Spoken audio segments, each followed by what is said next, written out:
Hey guys, my name is Fox. Welcome to my channel, and today we're going to be talking about episode 9 of The Legend of Vox Machina. I actually never focused on the name before. It's called The Legend of Vox Machina. Like, they became legendary. Highly doubt that. But, they haven't become legends yet, and highly doubt that they would become legends, but it's called The Legend of Vox Machina. Like, they became the legend of Vox Machina.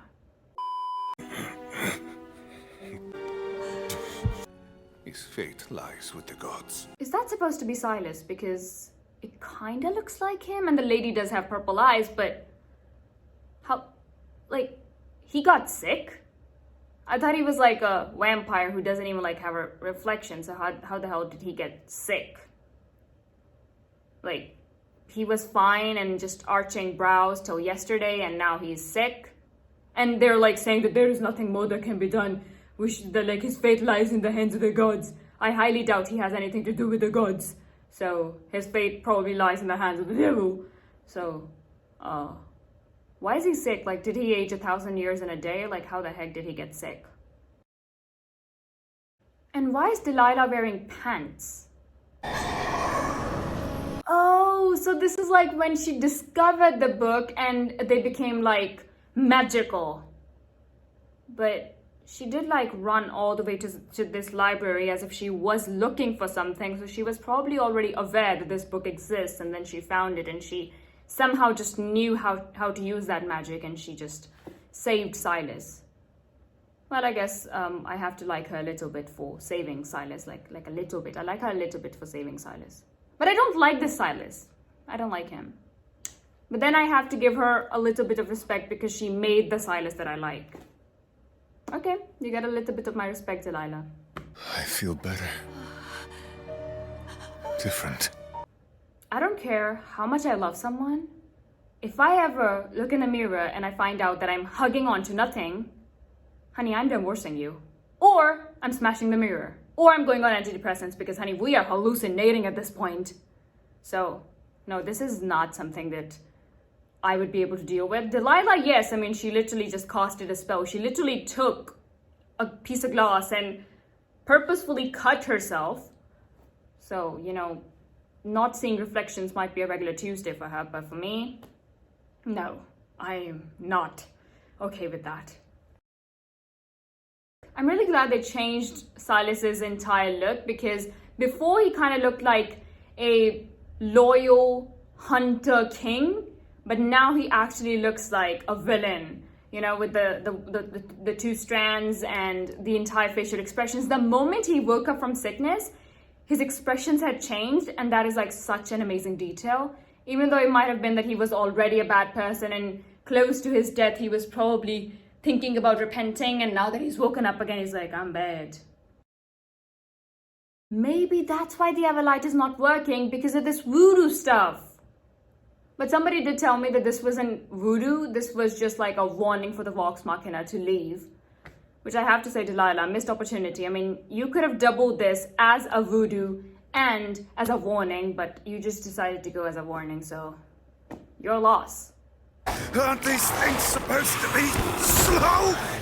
I cannot tell you how much I love fast zombies. I literally watched All of Us Are Dead because of the zombies. They were so freaking fast, it was to die for.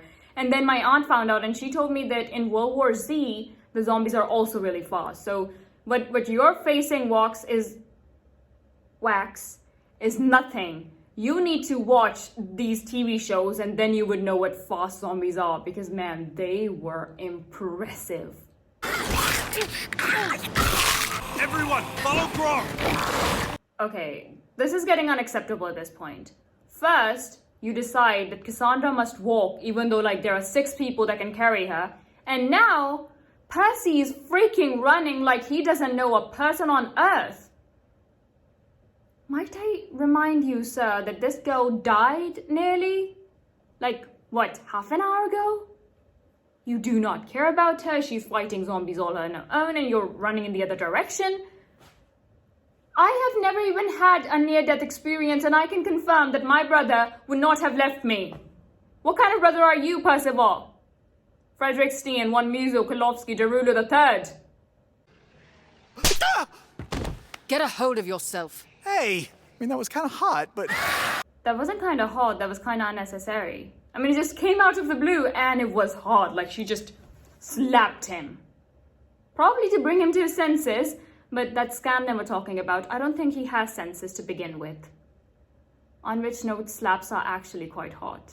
Having received a few myself, I know. One time my mother slapped me, which was very well deserved. She got electric shocks because of me, so yeah, she slapped me, and my father came home and he was like, "Oh, honey!" And he goes, "Why is one of your cheeks hot and the other's cold?" And I was like, "I just got slapped." Yeah, it's like one of the best memories of my life. Every time Percy shoots his gun, I fall in lust. With the gun.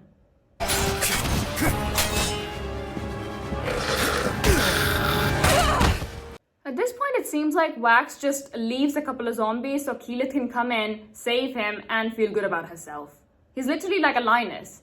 Like bringing a dead deer to her children and going, "Okay, my dears, go on, attack. You saved Mommy, now we have lunch for a week." He's kind of like that. And I've been with the Briarwoods for years. No one trusts me. Just a reminder, I don't trust her either.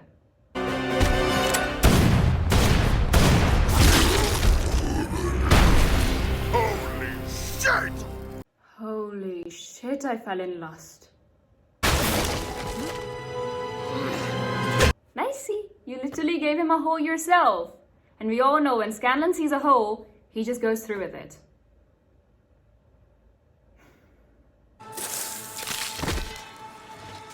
I thought there was a greater chance of Scanlan becoming a zombie, but I didn't even think that this might happen.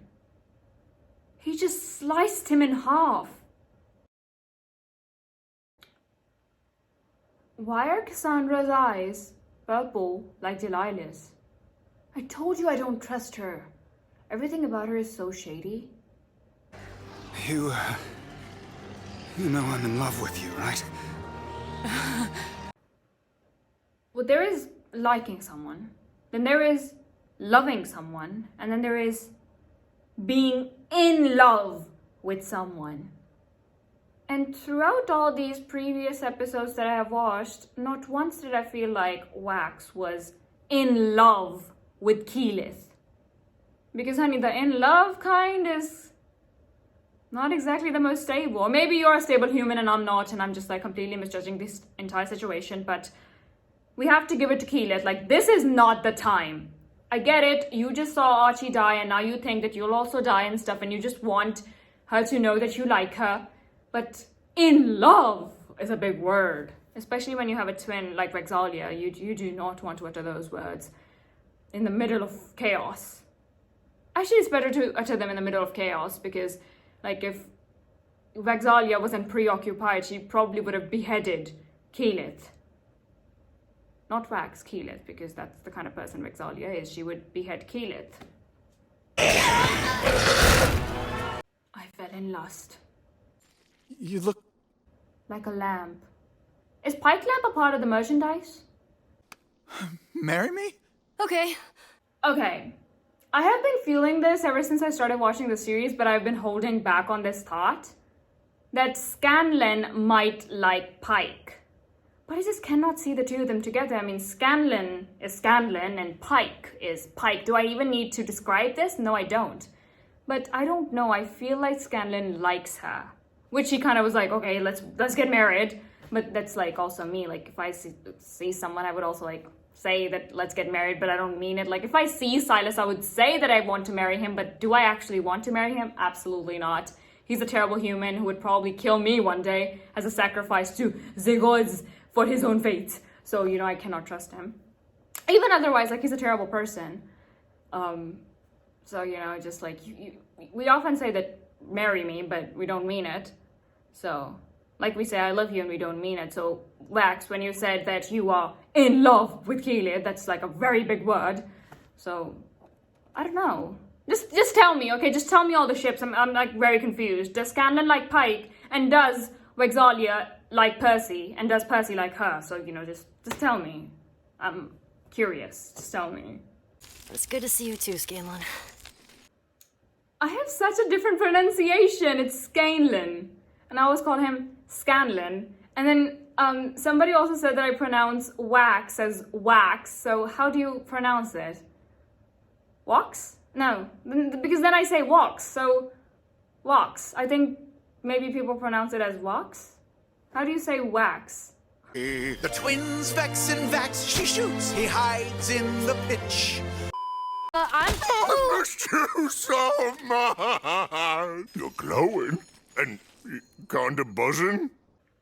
I have been waiting for this moment for Grog to finally be with Pike again. And we have to talk about the fact that I thought that Grog was much taller than Percy and Wax, but apparently he's not that much taller. So, and like Scanlan is freaking tiny. But now that, you know, Grog is holding Pike up, so she looks taller than Scanlan. And I thought Grog was like much taller. Like in this scene, the proportions, it kind of did not make sense. I'm going to save this, and every time somebody sends me an excellent meme, I'm going to reply with this. Jaw dropped. This has gotten out of hand. I'm going to the front. Oh, they're not gonna like that. But seriously, Silas, what do you plan on doing by going down there? You're gonna fight Pike one-on-one? I mean, you won once, but what we see right now, maybe you won't be able to take that. But then again, we don't know how powerful Silas is. But they really don't show enough of Silas. And somebody told me that I might actually come to like Delilah of all people. No, I only have this much respect for her. That's it. God! This is literally the best thing you can do if somebody attacks you. I have said it before, and I shall repeat myself. If somebody attacks you, go for the eyes. Even my 4-year-old cousins know that. When somebody attacks them, which is mostly me, like I'm trying to feed them something, and they're like, okay, let me show you. And they like put their thumbs, they actually use their thumbs and they put them like this. And I'm like, okay, honey, listen to me. These are irreplaceable. Like if I lose them, they're not coming back. Don't do it. And they're like, okay. And they do it again. So they're literally the Guinam to my Chongsan. Mine fell first. No. This has to be my favorite moment throughout the episode. My God, this was a competition. We have known each other long enough for you to know what to say now. I fell in lust. I can take you to them. If you free me. Explain this to me. You're going through the dungeons when suddenly a shady prisoner goes, oh, I can take you to the Briarwoods. And you just let it out. Like, Cassandra has literally been living with the Briarwoods. I think she would know where they are, not this prisoner that has probably been rotting down here for God knows how long, and they just started cracking the lock like freaking idiots. Who does that? I know he's probably the Briarwoods prisoner and therefore a good person or whatnot, but they did not even interrogate him. They were like, okay, let's get it. Come on, join Vox Machina. We're all idiots around here. I fell in lust. On which note, Birdie Edwards back, and I freaking love Birdie Edwards. Oh my God, we have to talk about this. I'm gonna have to put this in the beginning of the video. No, let's just keep it here. Somebody thought that I like Percival because of his bad boy attitude, and I was like, honey, no, you're completely misreading me. I like Percy because he has decided to avenge his family, and this is literally like one of my pet peeves. If I come across a character whose entire family was murdered and he decides not to do anything about it, I hate you with every part of my being. Derek Hale, the one problem I had with him was the fact that he never avenged his family. Like, your entire family gets killed overnight and you decide not to do anything about it. I mean, it is one thing if you are scared and you decide to run away. That's one thing. But if you choose the thug life and yet you decide not to avenge your family, then honey, there is no one on earth that I hate more than I hate you. Avenge your family. And Percy, his way of avenging his family, like making a special revolver that has like the names carved on top of it, and the way he puts on a mask and like turns into an human and he just goes on and he kills the fellow. That is literally my dream material. Everything I love in a character, Percival has it.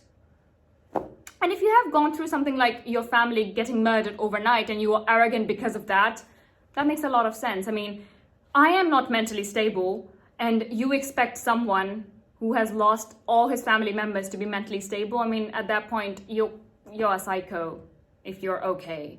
So, yeah, that being explained, this was it for this video. And Scanlan's, oh, sorry, I'm so sorry. What is, I think that the actor's name is Sam. I'm so sorry if I'm wrong. But the ending credits song was literally the best. I saved it. It's that good. Pike came from the outskirts of town. I have not came across, I don't listen to a lot of songs, so I don't come across good songs, but this one was really good, and it was the first time I went through the entire end credits, and I even came across a pigeon at the end. But this song was really, really good, and it was about Pike. Again, does he like Pike? So that was it for this video. Really hope you guys enjoyed, and if you did, give me a like. Also comment below and let me know anything you want me to know, and also subscribe, click the notification bell so you'll be notified every time I upload, and also follow me on my Instagram and Twitter. They're both at @LFox. And yeah, that is it. I'm the only LFox in this world. And oh my god, this was like the first episode where Scanlan did not make a sex joke. He didn't get a chance. He was too preoccupied. I made a few, so sorry. Literally, God forgive me. But yeah, that is it, and bye. It's where we leave.